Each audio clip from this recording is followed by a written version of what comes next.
तर नमस्कार विद्यार्थी मित्रांनो, पुन्हा एकदा स्वागत आहे तुमच्या आपल्या आवडत्या युट्यूब चॅनलमध्ये सक्सेस स्टडी पॉइंटमध्ये. तर कॉमनली आपण ज्याच्यावर आता व्हिडिओ बनवतोय ते असे क्वेश्चन्स जे स्कॉलरशिप आणि एनएनएमएस बद्दल मुलांना क्युरीज आहेत. क्युरीज म्हणजे काय, ज्या अडचणी आहेत त्या आपण सॉल्व्ह करतोय.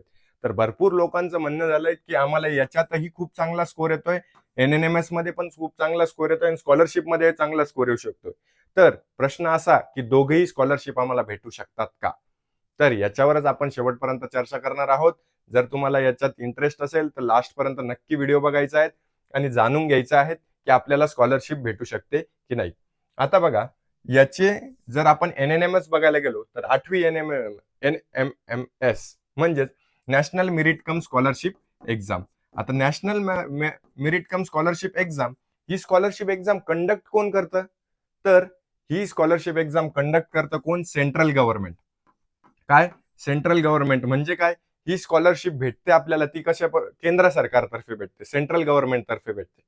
तर आता सेंट्रल गव्हर्नमेंटने एक रूल बनवलाय की जर आपण सेंट्रल गव्हर्नमेंट तर्फे एखादी स्कीम लागू करतोय, एखाद्या विद्यार्थ्यांना शैक्षणिक पात्रासाठी चांगलं शिक्षण घ्यावं म्हणून याच्यासाठी प्रोत्साहन देतोय, तर यांना आम्ही काय करणार आहोत, 8वी पासून तर 9वी, 10वी, 11वी आणि 12वी या 4 शैक्षणिक वर्षासाठी आम्ही काय करू, प्रत्येक महिन्याला त्यांना 1000 रुपये देऊ. म्हणजे प्रत्येक वर्षाला किती? 12,000 रुपये. 12 चोक 48 म्हणजे 48,000 रुपये ते काय करणार आहेत, आपल्याला शिक्षण थांबू नयेत, शिक्षण घ्यावं याच्यासाठी आपल्याला काय करतायत, प्रोव्हाइड करतायत. आता ही सेंट्रल गव्हर्नमेंटची स्कीम आहे. पण नॅशनल स्कॉलरशिप एक्झाम म्हणजे ही काय? नॅशनल स्कॉलरशिप एक्झाम एनएसी ही कोण करतात? ही करतात काय? मेरिट कम स्कॉलरशिप एक्झाम तर गव्हर्नमेंट करतात, पण ही काय करतात? नॅशनल म्हणजे आपलं राज्य सरकार करतात. आता राज्य सरकारचं म्हणणं काय की आम्ही काय करू, 450 ही 5वीला आणि 750 ही 8वीला ही स्कॉलरशिप आम्ही प्रत्येक महिना दर महिना देऊ.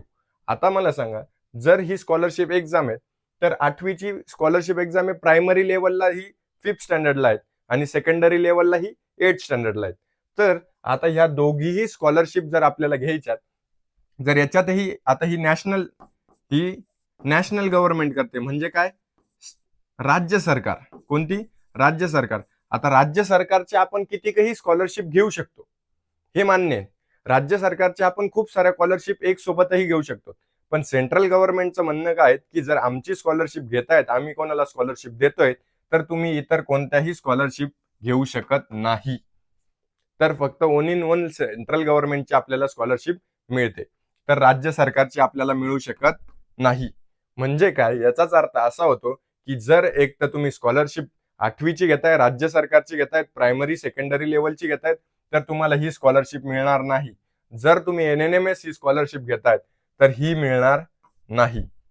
दोघांपैकी आपल्याला एकच स्कॉलरशिप घ्यावी लागेल. आता NNMS national merit cum scholarship exam आहेत, याच्यात जर तुम्ही पात्र ठरतायत, तुम्हाला 1000 रुपये महिना भेटणार आहेत.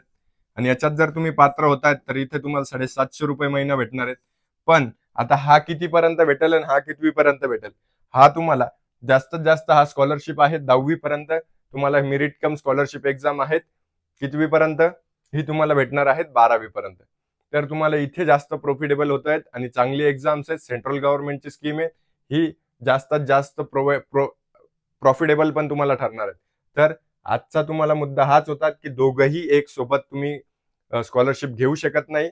तर तुम्हाला हेच लक्षात ठेवायचं आहे. अजून काही तुम्हाला अडचणी असतील तर डिस्क्रिप्शन बॉक्समध्ये मी लिंक दिलेली आहे, तिथे लिंकवर जाऊन तुम्ही क्लिक करा आणि ग्रुपमध्ये लवकरात लवकर जॉईन व्हा. तिथे जर तुमच्या काही अडचणी असतील तर तिथे आपण नक्की चर्चा करूयात. तुम्हाला जर व्हिडिओ आवडला असेल नक्की लाईक, शेअर, सबस्क्राईब करायचं आहे आणि चॅनलला बेल आयकॉनलाही प्रेस करायचं आहे नेक्स्ट व्हिडिओसाठी. थँक्यू.